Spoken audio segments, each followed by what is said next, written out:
মেলা থেকে সোজা চলে গেছিলাম উইন্টার শপিং করার জন্য। প্রথমেই ট্রেন্ডসে ঢুকেছিলাম, কিন্তু ট্রেন্ডসের কালেকশন অতটাও ভালো লাগেনি।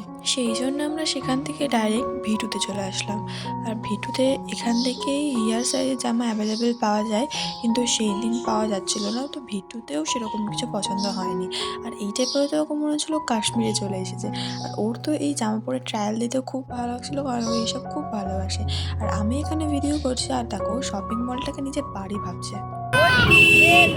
কান্নার একটাই কারণ, ও একা একা টোটোতে উঠবে, কিন্তু ওখানে উঠতে দেওয়া হয়নি ওকে। আর সেটার জন্যই আমরা এত হাসাহাসি করছি, পুরো ওই পাগলের মতো করছে ওকে কেন উঠতে দেওয়া হয়নি। এত সারাদিন এত ঘাটাঘাটি করার পর ফাইনালি বাড়ি চলে আসলাম। আর বাড়ি আসার পর আর হাঁটতে পারছি না, বাড়ি ঢোকার মতো আর শক্তি নেই। তো দেখা যায় নেক্সট ভিডিওতে। আজকের মতো বাই, লাভ ইউ অল।